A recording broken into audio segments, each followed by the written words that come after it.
ReZero, Volume 1, Chapter 2, Part 2. After having gotten through the first round of negotiations, Subaru spent the next while chatting with Old Man Rom.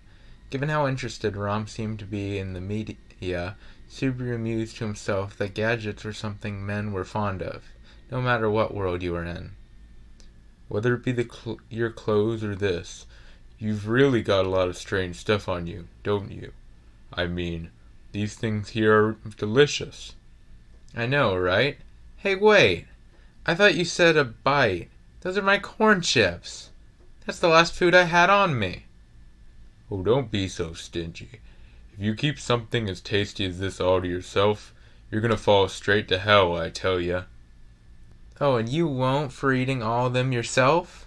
Blaming others while you're doing the same yourself is a really bad habit of you baby boomers. I said stop eating those! Subaru thought he was just being kind by sharing some of his snacks, but after seeing them all get eaten like this, he sure did regret it. As he put his empty snack bag back in his convenience store bag, he was close to tears. By the time they both heard a knock on the door, it was already quite close to sunset. It was just as Subaru was starting to doze off, and when he looked up, he saw Rom move his giant body lightly towards the door. After quietly putting one ear against it, Rom whispered, "To the giant rats." "We give poison." "To the great white whale." "We lend a fishing hook." "To our most honorable great dragon." "We say burn in hell." To each of Rom's short questions came a curt answer, along with a special knock. Those had to be passwords. Satisfied with the answers, Rom unlocked the door. "Sorry I took so long, Old Man Rom. I had someone really persistent on my tail, and it took me a long time to lose him." With a friendly tone in her voice, the young girl slipped past Rom, bragging of her exploits. The girl's blonde hair was semi-long, and her eyes were red like a rabbit's. From the side of her mouth peeked a mischievous canine tooth. The clothes she was wearing looked easy to move in, but they were in tatters. Subaru stood up without thinking, causing a clatter. The girl immediately looked his way and wiped the smile from her face. "Who's this? Hey, Rom, I told you I was going to bring something big, so I didn't want anybody to be here, didn't I?" "I understand how you feel, but that, kiddo there has some business with you. And it's not completely unrelated to that big thing you said you were bringing in." Rom's answer only made Felt more suspicious. By the way she was unconsciously drawing her hand close to her chest, it appeared that's where she was holding the badge. Felt continued to be on her guard as she looked at Subaru. "What's with this guy? You didn't sell me out, did you, Rom?" "Just how long do you think we've been working together? I never do anything like that. The only reason I'm here is because I think he's got an offer for you that ain't too bad." Rom winked at Subaru. "Right?" While feeling disgusted at being winked at by an old man, Subaru cleared his throat and helped dispel his nervousness, and ignoring Rom's continued gaze, turned to Felt. "You don't have to be so nervous. Why don't you just sit down and have a glass of milk first?" "Stop it with that stupid face of yours. I can tell you don't know what you're doing. Look, I don't know what you're scheming, but I'm not interested in anything you have to say, unless I'm sure it means more money for me. So go ahead and get straight to the point." Felt's reaction was cold. Subaru's shoulders fell at how bad his first impression went by. "But I begged this old man here to give me some time to talk to you, but my business is actually with that jeweled badge you have hidden away in your pocket there." The girl raised her eyebrows, along with the level of her caution. Subaru knew not only about her theft, but exactly what she stole. But Subaru raised both of his hands in front of her, trying to calm her down. "I'm not planning on doing anything. I've only come here to talk. That is, to negotiate." Subaru then, with his two hands still in the hair, pointed down at a small table near the counter. "Let's aim for a result where both of us come out on top. In other words, a win-win situation." After a short pause, Felt nodded, and both sat down on either side of the small table. Rom then poured 2 glasses of milk and set both in front of them. "I'll give you the place and this milk, but you're on your own when it comes to negotiating." "Don't worry, I've come here prepared to have everything taken from me. Just watch me as I lose it all, said Subaru, punching his fist into his other hand as if he was bragging about to enter a fight, though saying nothing to be proud of. Rom snorted, but Feld, who had already begun to drink her milk, twisted her face. Hey, Rom, you haven't watered the milk down, have you? It tastes terrible. Why does everyone here have to insult the drinks? I'm showing you some kindness here, said Rom, before taking his giant hand and rustling Felt's hair. Subaru thought it looked as though Rom was going to tear Felt's head off, but it was clear from Rom's face that he meant no harm and was just patting her head like any old man would his grandchild. Plus, Felt looked used to it. You two look closer than I thought you would be. I'm getting lonely over here all by myself. Don't say something so wimpy like that when you've got a face that looks just as awful as this old man's. I've had my face insulted before, but really? As bad as this guy? Come on! Yelled Subaru, shocked as he looked back up at Rom's bald head and was stricken with horror. While Subaru didn't have the most handsome features and was often mistaken for some kind of thug, he didn't think they were so bad as to be compared with a 6-foot-tall giant of an old man. You're right. Sorry about that. I went too far, replied Felt. Here's where I'd want to say that, to make it up to me, I'd like you to call me Big Brother in a cute voice for the rest of the discussion, but I'll go ahead and forgive you for now. You've got to be careful so you don't say anything too hurtful, or... Rom, what's wrong? I'm really beginning to think you two have teamed up together just to come in here and make me angry. Rom was smiling, but a vein was popping out of his forehead. Subaru and Felt looked at each other and shrugged their shoulders. Rom let out a deep sigh. Just when I thought Felt had made a new acquaintance around her age, you turn out to be just as twisted as the others. Rom, please, I know think you're helping, but I'm going to ask you to stop saying such embarrassing things, said Felt. Plus, around her age? Although I suppose from your perspective anybody else looks like they're in the same age group. Subaru took another look at Felt, but even by taking into account the fact that she was probably thinner than she should have been, she looked about 12 or 13. If you wanted to give her the benefit of the doubt and stretch your imagination, she might have been able to pass as 14 years old. It was enough of an age difference for Subaru to feel embarrassed if Felt were referred to as his acquaintance or friend. But Subaru's analysis aside, Felt and Rom's argument continued on without him. What do you think is going to happen to you if you keep up this lone wolf attitude of yours? Sooner or later, I'm going to get too old to be able to take care of you anymore. Do you really think you can make it on your own? Just how many times have you told me this already? Isn't it a mark of senility to say the same thing over and over again? But other than that, it'll be a long time before you're too old for anything, and before that happens, You'll do what? Subaru said, jumping in as Felt's sentence trailed off. Felt suddenly looked up irritated. Given that he seemed to have asked a question he shouldn't have and was in danger of wrecking the mood, Subaru cleared his throat. They had gotten very sidetracked, and it was time to return to the main point. Anyways, so let's go ahead and start our negotiations. So, Felt, you got that badge, right? Yeah, I do.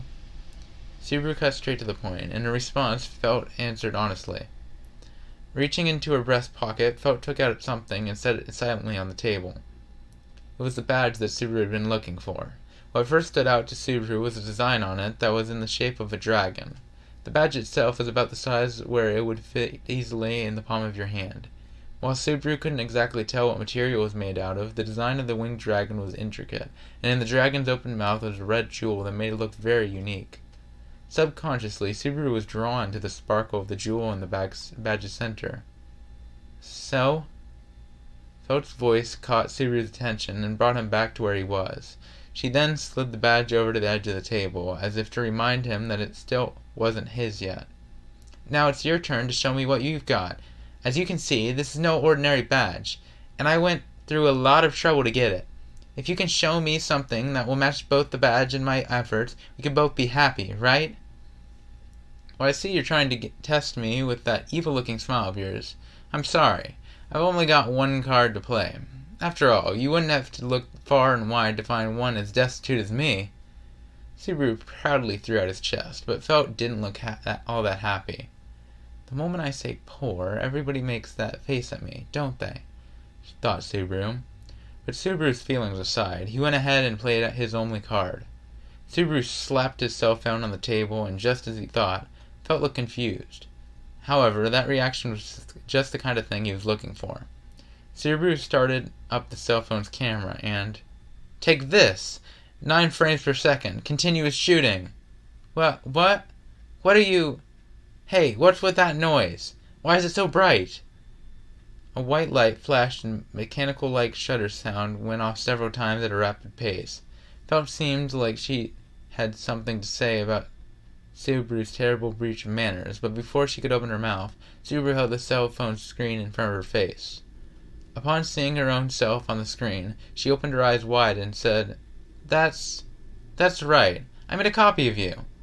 This media cuts out a slice of someone's time and stores it away. I want to trade you this media for that badge you've got." Having played his best card right away, Subaru was able to push the negotiations in his favor. It was an established negotiation tactic, and depending on the situation, could be used to force a conclusion to be made right away. Of course, this was also meant telling the person you're negotiating with what you had no stronger cards to play. And Subaru had said that already in the first place, but it seemed to work. "I see. That's pretty amazing, Ron. How much do you think this media would go for?" Felt looked at the screen and nodded a few times, but Subaru thought that her reaction was incredibly indifferent. Her eyes didn't light up, and she didn't even take the cell phone in her hands to look more closely. She wasn't interested in the cell phone's users or its rarity, but only how much money she could turn it into. "So this fascination with high-tech stuff is only limited to men in this world, too? Somehow that makes me feel really sad and lonely." "Oh, shut up. What's there to make a big deal about? If this so-called media can sell for more than this badge, then I couldn't be happier. For that, I trust Rom to give me a proper appraisal." "Well, I can't say exactly how much it would go for. To be honest, I don't think the two objects can be compared. I think the badge could go for a lot of money, but not as much as this media. In other words, I think that you have a lot to gain by making this trade, Felt. That's what I think." I see. If that's the case, then why not?" Felt seemed pleased when the trade got to Rom's seal of approval. While Felt's reaction was a little bit different from what Subaru had expected, it appeared the trade was going to happen as planned, and Subaru couldn't be any happier about that. However, as soon as he reached across the table towards the badge, Felt interrupted him. "Wait, our cards have been played, but that doesn't mean I'm not going to try to sweeten the deal. I'm not sure how I feel about you saying that so plain and clear, but no matter what you say or do, I don't have anything else. Like I said before, I am peerlessly and infinitely broke. I'm not that cruel after all. Rom said so himself. Your media is worth more than this badge. However, I doubt that you don't have any more cards to play." Felt stood up and looked down at Subaru. Her red eyes were lit up, and he could see that she was sizing him up. A cold sweat ran down Subaru's back. Subaru had already played the strongest card he could in their negotiations so far. However, Subaru still had a few other things on him that he thought might be valuable in this world. At the very worst, he thought he might be able to play a few more cards, but... "I said not to worry, didn't I? I don't plan on trying to take any more from you. I'll be happy enough if I know I can just turn this thing here into money." Felt lightly clapped her hands together and smiled, appearing pleased at the look of anxiety on Subaru's face. Subaru gulped upon seeing Felt's reaction, and taking a few deep breaths, looked away in hopes that he could hide just how shaken he felt. "So then, if that's the case, what do you mean when you say you still want to sweeten the deal?" Oh, that? It's simple. It just means that you're not the only person I'm negotiating with." Subaru looked confused, but Felt stuck out her pointer finger and explained. "The reason I stole this badge in the first place is because someone asked me to, in exchange for 10 blessed gold coins." "So you've already got a price settled with the person you stole it for? 10 gold coins, huh? I don't really understand how much that is, but..." Subaru glanced at Ron, who took the hint and nodded back. "If it were me, I might be able to sell this badge for 4, at best 5 gold coins. There's also the possibility that it would get talked down to 3. So that means that they're already paying twice its worth? Didn't you hear her? She said blessed gold coins. That they're made of blessed gold, which is much rarer than 10. So 10 blessed gold coins is closer to 20 gold coins in worth. So they're paying 4 times as much? Why are you acting so surprised? With that media of yours, even in the worst case, you could easily get 20 blessed gold coins. Besides, there are probably collectors out there who would pay even more. You can't even compare the two. Subaru really didn't understand the general cost of goods in this world, but he had thought that the gold coins were the most valuable currency. The thought that his cell phone's worth had measured in a currency even greater than that was not just 1 or 2, but 20 coins, was enough to take him by surprise. If this media really does fetch a higher price, then I have no intention of honoring a prior agreement with someone else, and I don't have a problem telling them that. Then why are you saying you'll sweeten the deal? The host's mischievous grin twisted into an even more villainous smile. If I tell them you've made such a ridiculous counteroffer, if they still want the badge, don't you think they'll try to offer me something more? In other words, is that what you're saying? If the other side turns around and offers more than 20 blessed gold coins, then if you don't show me all the rest of your cards, you won't have a chance.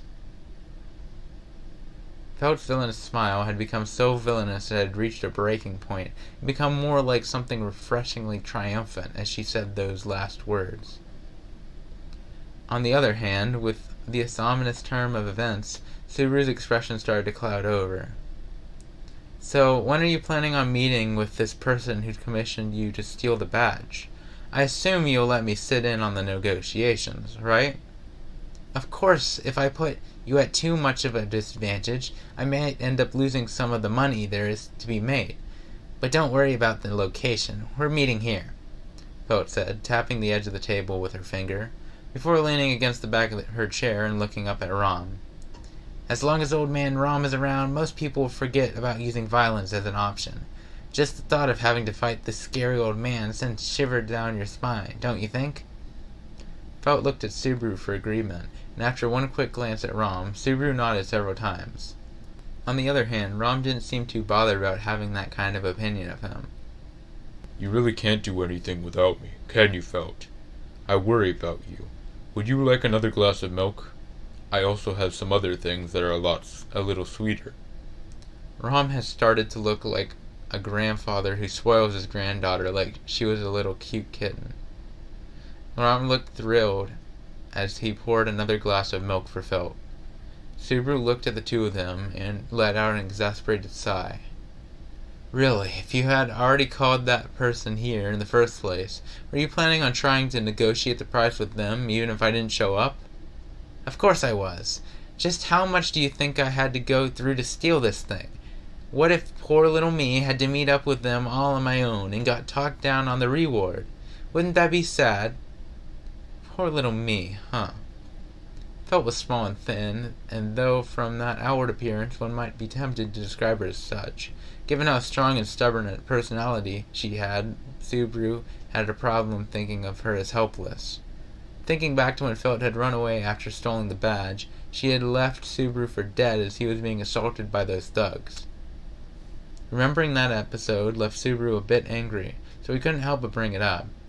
Speaking of which, don't you remember me at all? Huh? Did we meet somewhere before? I mean, unless it was really some sort of shocking encounter, I don't think I remember you. I'm quite busy, and to be honest, you look pretty plain. Only your hair and clothes stand out. Felt cackled. As far as he could tell from the way she said it, Subaru didn't think that Felt was lying. There was also the fact that he had just had the plainness of his overall appearance insulted, so it was enough to put him into a minor state of shock. It was starting to seem like there really was no such thing as a common human decency in this world, not if anyone could so easily forget passing by the scene of an attempted murder and robbery. But then again, there were people like Satella, who had saved Subaru even though there was nothing in it for her, and this old man who, despite being a bit of a villain, you just couldn't bring yourself to hate. Even in this different world, It wasn't as though everyone was the same. It wouldn't be right just to judge everyone based on the actions of a few bad eggs. Anyways, that's enough for your terrible memory, Felt. What is that other person supposed to be coming? I'm not sure I like your attitude, but I said I would finish the job by sunset, so we agreed to meet here after sunset. Since the sun's already set, they should be here any minute now, I think. That conversation might have triggered an event flag, because just then a sharp knock on the door. All three people at the table looked at one another. Did you tell him about the special knock? No, I didn't. It's probably for me, so I'll go check. Felt stuck her tongue out at Rom as she leapt from her chair and went over to the door. The way she acted, you'd think she owned the place. You really okay with letting her get away with that? Subaru said as he turned to Rom. Well, it's not like I just met her. We've known each other for a long time. I suppose I can let her depend on me every now and then. Subaru thought Rom actually looked very happy to be depended on, as the old man went into the back of the cellar and returned with a large club. The club was about the length of a bamboo kendo sword, and it seemed to be made of wood. At the tip, and sticking out in various places, were sharp points, and it looked like a clean hit would easily leave a fatal wound. The closest thing to compare it to would be a bat with nails in it, but even in this world, it looks like clubs are pretty standard equipment. Wielding a club like that seemed to suit the 6-foot-tall, muscle-bound old man. Subaru thought that if his clothes were a bit more torn, and he was wearing a loincloth, they would be an even more perfect fit. Upon seeing your uncivilized figure in all its glory, I can't even help myself but wince and smile at the same time. You sure do like to run your mouth, don't you? Just who do you think you have to thank for getting this far? Woe is me, Rom added, shaking his head. Subaru looked back at Rom for a few moments. Well, to be honest, I'm very thankful for your help. It's not like everything's over yet, but I'm almost there. And the only reason things have been going so well for me is because of your help. So, thanks. If you suddenly start being honest with me like that, I am not gonna know what to do, said Rom in response to Subaru's thanks, scratching at his bald head before letting out a deep sigh. You have more to thank yourself for in finding this place and making use of what you had on you. I haven't done anything deserving of your thanks. You know that's not true. After all, Rom, you knew that Felt was planning on discussing the price of what she stole here with someone, right? Then as soon as you heard what I had to say, you had all the reasons to just throw me out. You're the one who gave me a chance to even talk to Felt. Of course, it was my efforts, that took it from there. It was important, so Subaru had to say it twice. As Subaru proudly pointed his thumb at himself, Rom's expression grew complicated, and he was silent. Thinking that Rom had finally grown tired of his antics, Subaru started to regret his eagerness to praise himself. I wouldn't call the way I feel about it thanks, but if either of us is to thank the other, it should be me rather than you, muttered Rom softly, just as Subaru's feeling of regret was starting to show on his face. The old man's wrinkles deepened as he put on a smile. There's the fact that you have a media, and then there's your clothes and the look about you. You come from a pretty well-off family, don't you? Well, I wouldn't exactly say that. You don't have to hide it. I bet that you can't make public the fact that Felt stole that badge. If for nothing else, I'm very grateful for the fact that you're trying to settle this in a peaceful way. It seemed that Rom had formed his own conclusions about Subaru's mysterious background, and that inside his head, Subaru was something of a very thoughtful gentleman. Felt and I, we've been together about as long as she can remember, since when she was a little girl, Rom said. I remember you saying something like that a little while ago. Have you two been here that whole time? Subaru nodded his head in the direction of the surrounding slum area. Rom nodded. In a place like this, everyone's just struggling to survive. In that kind of environment, the young ones tend to gangs from others like them. But Felt isn't really suited to that. If the way she's been acting is the way she acts to everyone, I'm not that surprised. Felt's attitude so far seemed resolute and bold, But while that sounded good, there was no question that all of that resolution was geared towards her own ends. If you act like that, Subaru thought, anyone who wants a mutually beneficial relationship with you isn't going to be too thrilled. But isn't there also a problem in how she approaches you, Rom? I don't mean to be rude or anything, but I think that part of the reason her selfishness has gotten so bad is because you're always there for her. I don't have anything to say to that. After all, it's true that I tend to spoil her, Rom said softly as he ran his hand over his bald head. The way the old man looked when he said that made it clear to Subaru that Rom felt as though Felt was family to him.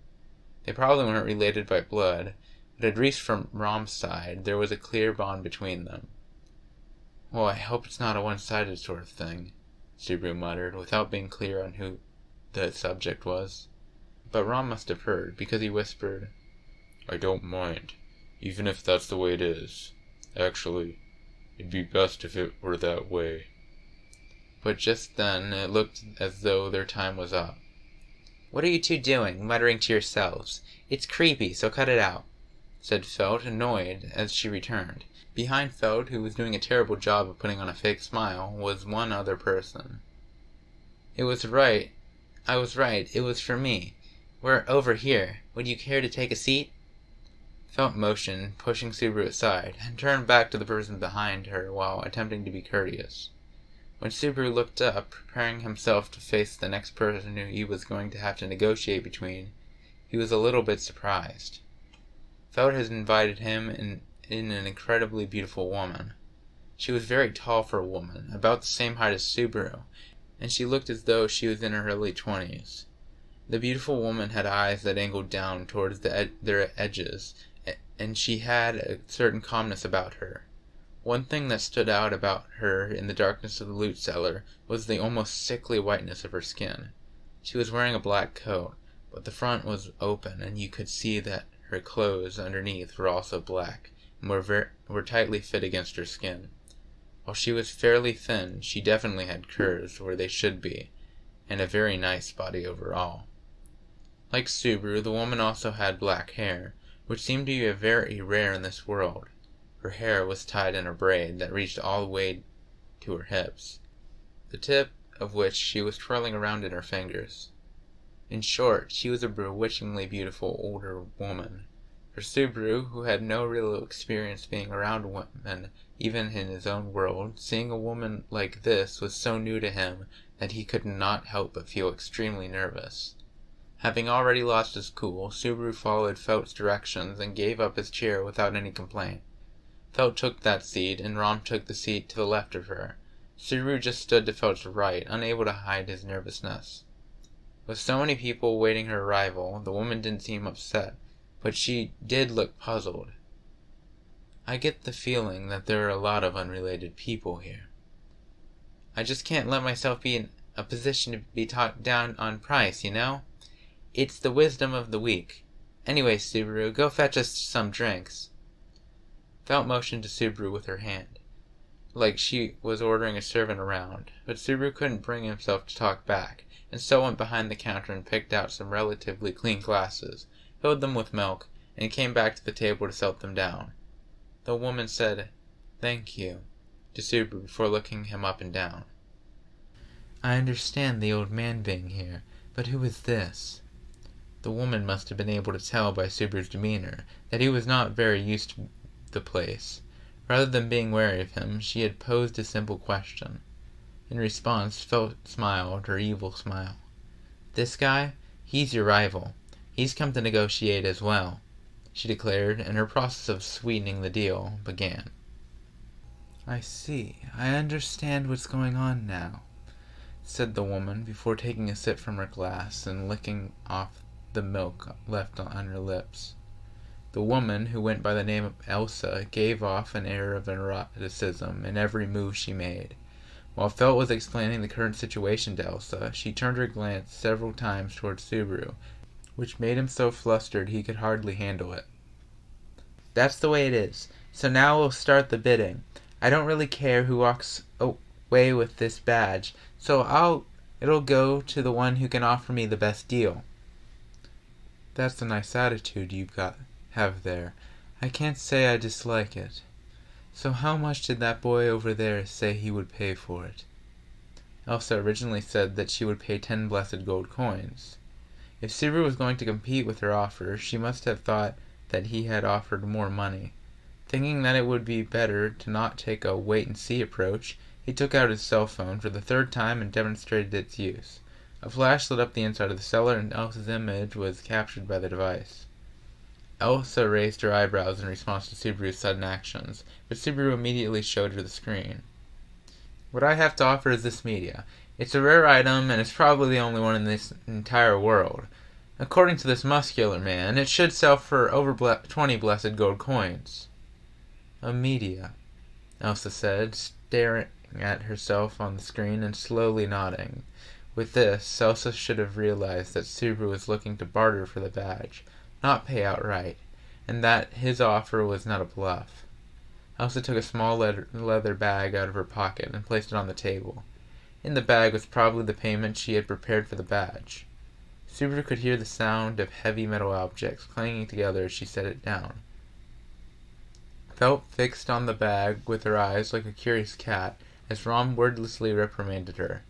Elsa placed her white fingers on the top of the bag she had placed on the table. The truth is, I was given a little extra by my employer, in case you happen to have second thoughts about the price. So I do have a little more to offer. Your employer?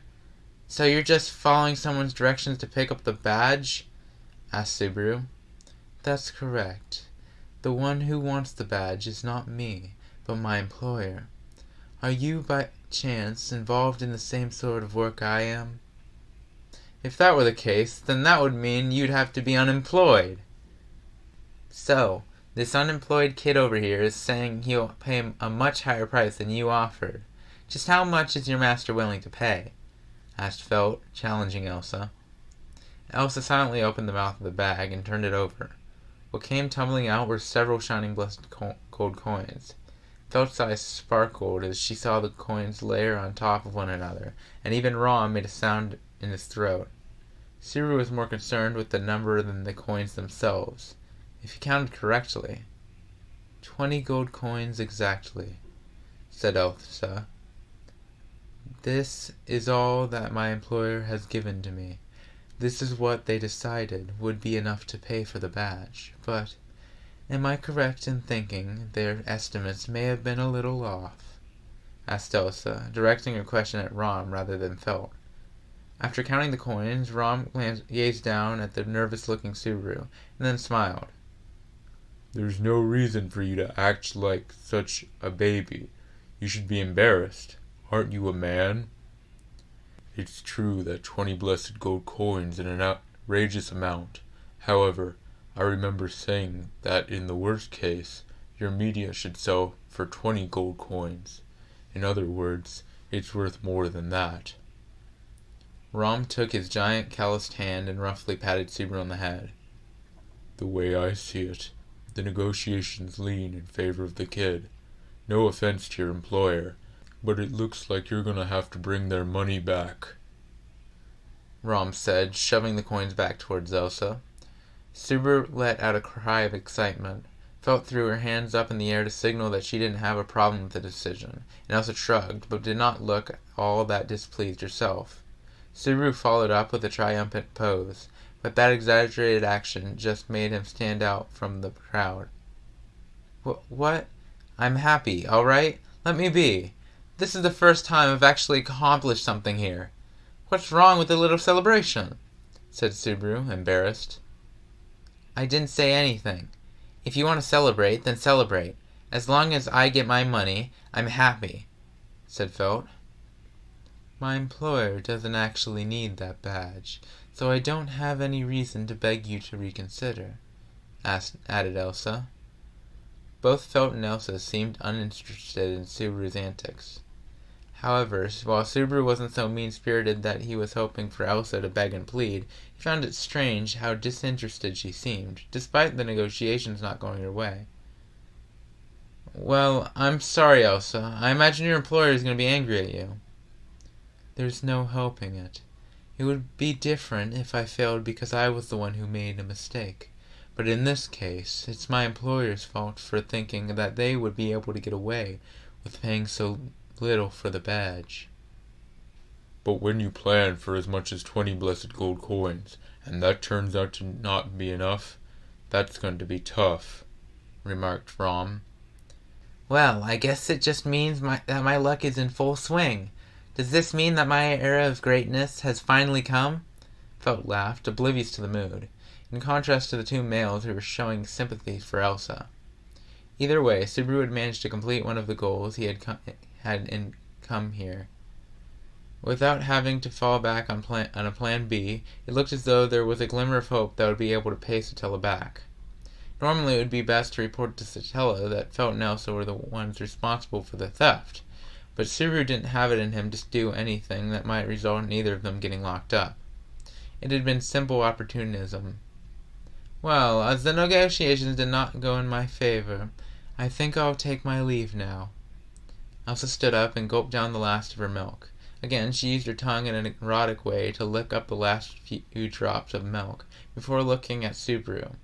As she stared at him, it felt as though her eyes were binding him in place. By the way, what is it that you were planning on doing with that badge? Elsa asked in a somewhat deep, frozen sort of voice. The sweet ring of her voice threatened Subaru's eardrums and made it feel, by some delusion, as though he couldn't lie. Oh, I was planning on returning it to its owner. As soon as he said it, he knew he had made a terrible mistake. He had just declared, in front of both the girl who had stolen it and the woman who had ordered the theft, that he was going to return the stolen item to its owner. I see. So you're with them. Subaru's words were enough to set Elsa's cold, murderous intent into motion. What? Subaru found a sudden impact from his side. The impact was enough to force him to the side, and unable to catch himself, he tumbled to the ground. From Subaru's perspective, there was first pain and shock, his vision spinning as he hit the ground. When he looked up and saw that Felt was clinging to his side. Are you an idiot? Pay attention and get out of the way. You want to die? Felt yelled. Think you're doing? The last part of Subaru's shout was drowned out by Felt's. Subaru was in shock. From his low vantage point, he saw Elsa facing towards them. Oh, it looks like you've managed to dodge that one, she said, her head tilted in surprise. Elsa held in her hand a weapon that glimmered with a dull light. The weapon was, according to Subaru's knowledge, a kukuri blade, and it clashed with the rest of Elsa's image. It was easily a foot long, with the body of the blade bent inwards as it extended from the handle. Due to the weight of the tip, it was a weapon that was often used similarly to an axe to decapitate enemies or prey, and just by looking at it, it was not hard to imagine the weapon's vicious brutality. Despite wielding the blade, Elsa's serene smile was unchanged. From her stance, it was clear that she had already swung the weapon once, which meant the only reason Subaru was safe was that Felt had leapt up and tackled him out of the path of the weapon. Fear, late in coming, made Subaru's hands and feet shake, and he felt nauseated. However, the situation wasn't going to stop just for him. Arrgh! Old Man Rom let out a roar as he rushed towards Elsa, swinging the club that had never left his grasp since the negotiations had begun. The spiked part of the club came barreling down towards her head. Despite the club weighing at least 20 pounds, Rom swung it as if he were swinging a twig, and it cut through the air before slamming against the floor of the cellar. As the club sprang off the floor, it felt as though the entire building had shook. Several stolen articles flew from the stock of the impacts, which continued as Rom and Elsa traded blows in front of Subaru. This is my first time in mortal combat with a giant, said Elsa. Go ahead and keep talking, little girl. I'll turn you into mincemeat and feed you to the giant rats. As Rom threw his insults, he swung his club even faster. Before the power of that swing, any untrained attempt to block would be no more effective than a sheet of paper. Inside the cellar there was very little room to move around, and allowing the swings of that club to corner you could easily be a fatal mistake. However, Elsa's skill was of such a high level it could only be called freakish. While still wielding her kukuri dangling from one hand, Elsa herself, like a black shadow, was able to slip around each of Rom's surely fatal swings. Her movements were precarious, walking a thin line, just barely away from life-threatening danger. And still, it was she who was in control of the fight, not Rom. This can't be good, thought Subaru instinctively. Something in his head was setting off an alarm. This is bad, muttered Subaru, his lips shaking. Don't worry, there's no way old man Rom can lose. Ever since I can remember, I've never seen Rom lose a fight, Felt yelled back, putting her trust for Rom in words as if to dispel her own doubts. In Felt's words were experiences built up over long years, experiences that formed her unshakable trust. But even without Felt telling Subaru outright, he could see their trust and how close they were when they interacted with each other. Despite Felt's confidence, Subaru was preparing for the worst, but he couldn't figure out why. Take that. Before Subaru could pin down his anxiety, there was a change in the flow of the fight. Rom yelled and kicked over the table. The same small wooden table they had been negotiating around. The table split and splintered from the force of the kick, and for an instant Elsa, who was up against a wall, was hidden behind its fragments. Her line of sight was cut off. Rom swung his club down with all his might. If the hit landed, it was sure to be an instant kill. However... Rom! Felt's distraught scream shook the air inside the loot cellar. Subaru then saw the result that scream had sought to prevent. Something was flying, spinning in the air. It was Rom's right arm, still tightly gripping his club. The arm, which had been severed at the shoulder, flew through the air, spraying blood everywhere before it landed against the wall. The whole room had been showered with blood. Subaru and Felt were no exception. Felt screamed again. If I'm going down, I'm taking you down with me. Having lost his right arm, Rom was spraying blood out of his shoulder like a hose. Without even trying to stop the flow of blood, Rom leapt forwards towards Elsa to attack her with his one remaining arm. As the splintered wooden table fell to the ground, Elsa stood behind it, still holding the position of the follow-through of her swing. Before Elsa could flip the curry back around, Rom's giant body would crush her. But in that fleeting moment of Rom's last stand, I forgot to tell you before, but thank you for the milk. He was cut short. With her other hand, Elsa struck with a broken shard from the very glass she had been drinking from. On the sharp tip of the shard were droplets of blood that had come from Rom's slit throat. His arm severed and his throat cut, blood frothed from the old man's mouth, and the light from his eyes vanished. He collapsed on the ground. Though his body convulsed, there was no strength left in it, as Rom's life was dragged away, even as it clung to his body. Elsa bowed once gracefully towards the body, as if paying her respects. While Rom's body continued to twitch, Elsa gently placed the remains of the glass down by his feet. I'll give this back.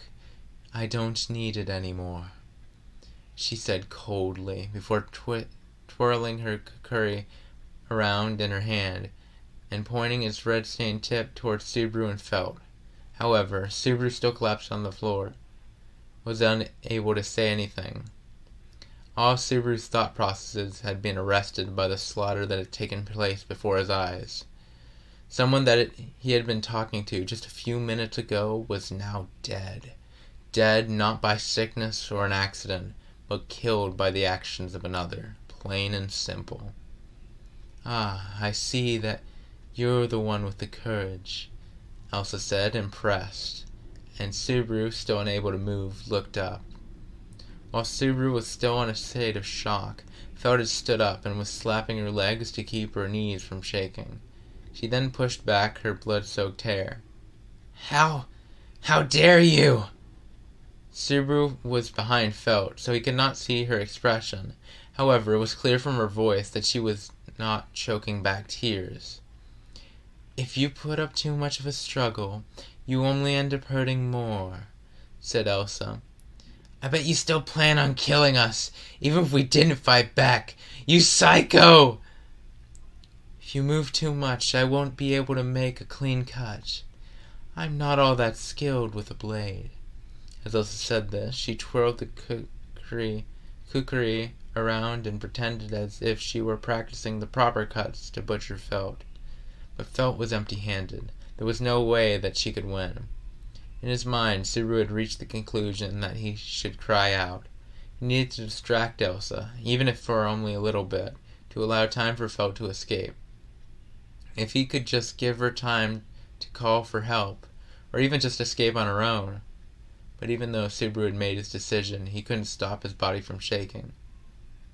"I'm sorry for getting you wrapped up in all of this," Felt said to Subaru in an apology little above a whisper. In response, Subaru's face jolted up towards Felt, and forgetting the words he should have said to her, he could only manage a choked mutter as though pleading for her forgiveness. But Felt left Subaru's sentiments forever behind her as she dashed forwards. There was a loud sound as she kicked off from the ground, and it was as though a gale had suddenly blown through the cellar. Just when Subaru thought that Felt had vanished from his sight, he saw Elsa's body twist. A high-pitched sound rang out, and Felt clicked her tongue from Elsa's side. In Felt's hand was a small knife, and with Elsa's overwhelmingly fast reaction, she was able to dodge Felt's attack. Felt leapt back, riding the gust of air she made as she flew. With Felt's irregular movements, even the walls of the cellar became like ground to her. Even Elsa seemed to be surprised by Felt's acrobatic feats. "So, you have the protection of the wind. Oh, how wonderful. The world must adore you. I envy that." Elsa's ecstatic smile suddenly turned, and her eyes were filled with hatred as her arm bent back. "What?"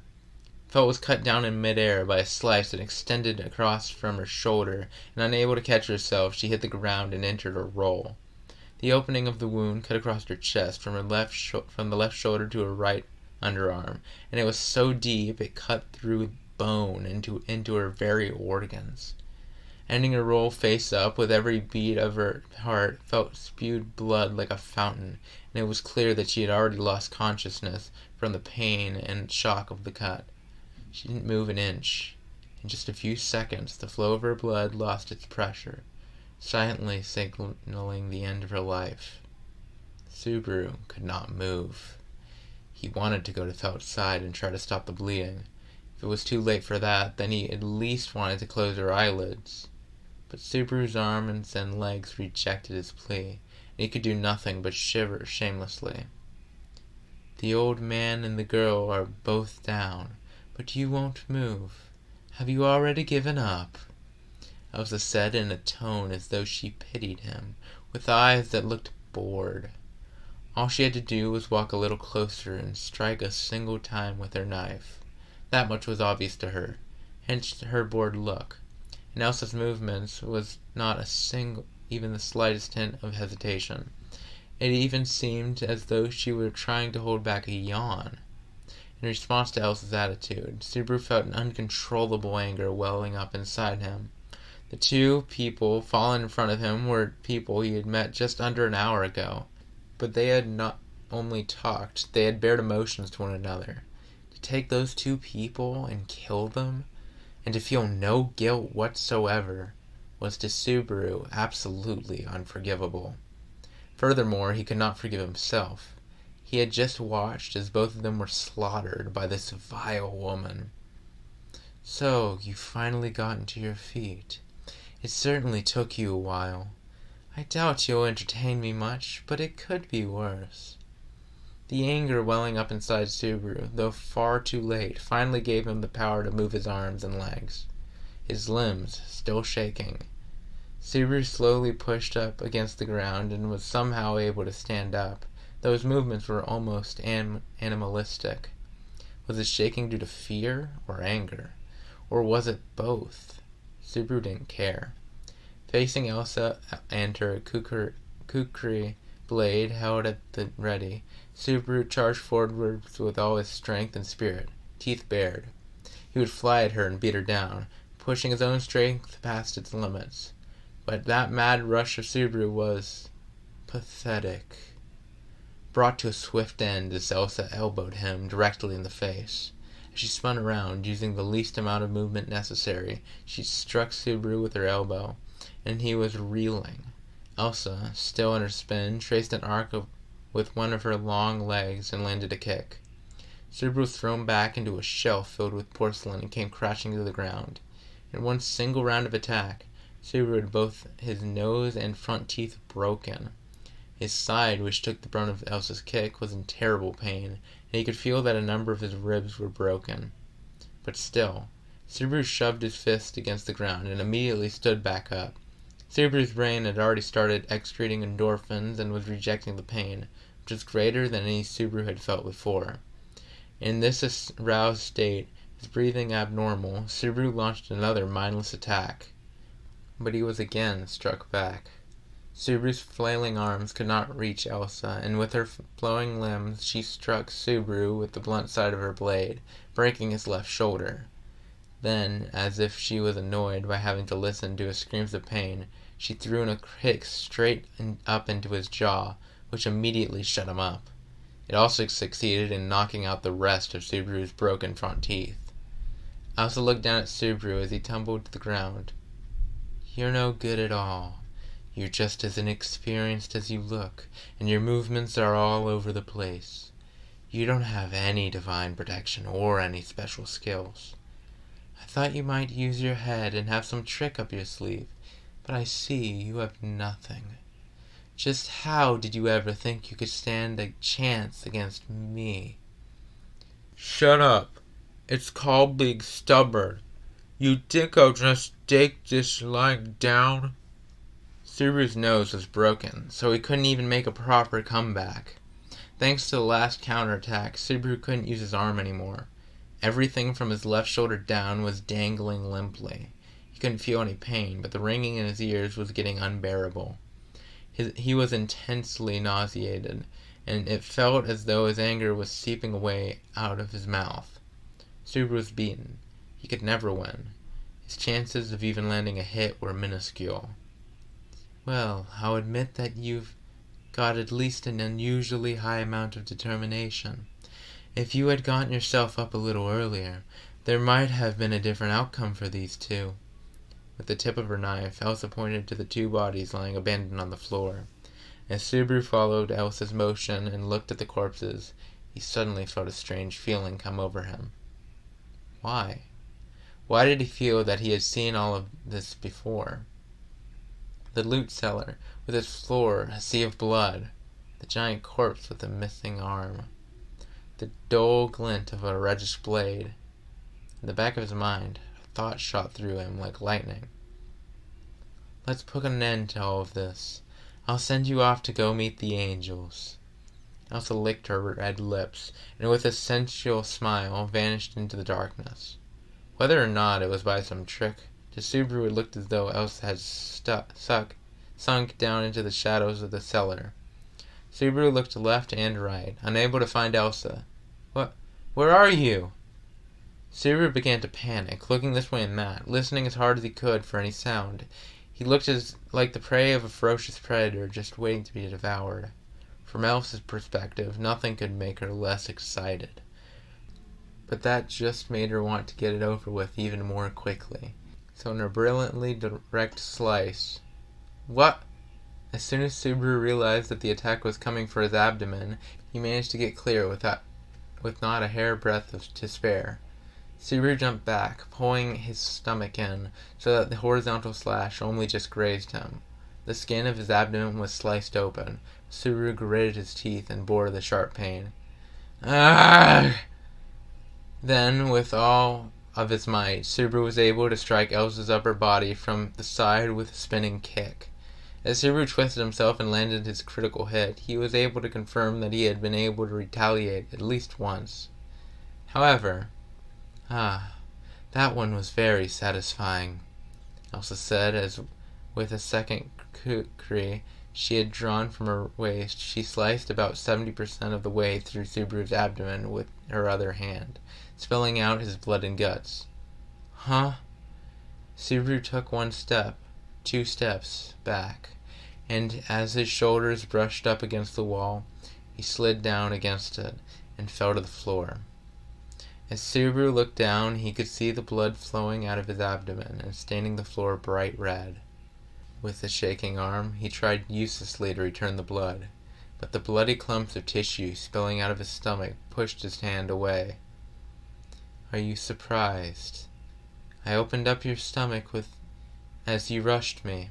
It's my specialty, really," Elsa said with a smile, walking splish-splash across the sea of blood. Elsa approached Subaru, who was unable to say anything but gurgle out cries of pain, and stared at his bloody, blackish innards with a look of ecstasy on her face. "Ah, but I just hoped. Your intestines have such a beautiful color to them." The woman was out of her mind. At the pain that even his endorphins could not negate, Subaru's consciousness started to fade. He realized that he seemed to have fallen on his side. With shaking fingertips, he weakly touched Elsa's foot. Are you in pain? Does it hurt? Are you sad? Do you want to die?" With his hand still grabbing at her ankle, Elsa knelt down beside Subaru and looked him in the eyes. Elsa's eyes were filled with ecstasy. She had absolutely no qualms about taking another human life. Instead, she seemed to be incredibly happy, filled with bliss. "Slowly, slowly, slowly, ever so slowly, your body will lose its heat and you will go cold." Subaru could feel Elsa's voice vibrating his eardrums, torturing him, savoring him, pitying him, affectionate for him, loving him. Before he knew it, Subaru couldn't see anymore. His loss of blood was too great, and bit by bit he was dying. Now he couldn't hear anything. He couldn't smell anything. He couldn't see anything. He could only feel his body growing colder, his body dying, and the fear that came with it.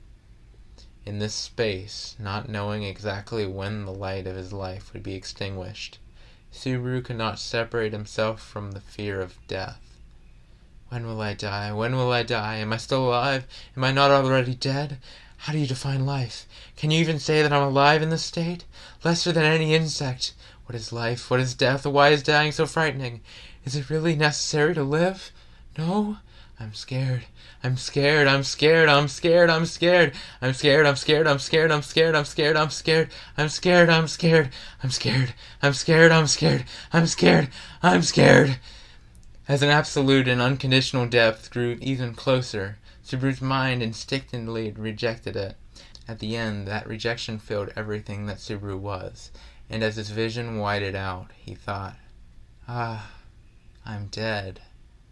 And with that very last thought, Subaru Natsuki's life flickered out. That's the end of Chapter 2. This was a little longer than I thought, but I did end up breaking it into 2 parts in recording, so it wasn't quite so bad. I'm glad I'm done with this too. I think I'm tired enough that it's a bit hard to focus on reading a screen.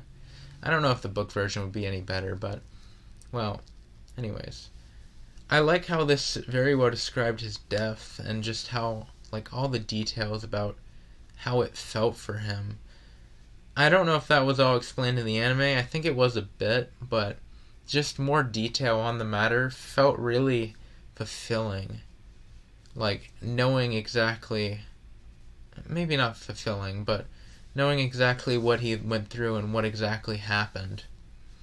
And looking forwards till he understands exactly what's happening, which I believe he does in his next life, which is going to be Chapter 3. I'm actually curious if these chapters are going to continue to be like this, where he gets 1 chapter for each of his lives. That'd be curious, but I don't know if they would do that, since he lives quite a while in the future, I believe. Well, anyways, thank you for coming and listening to my audiobook, and I suppose I'll see you guys next time. Bye.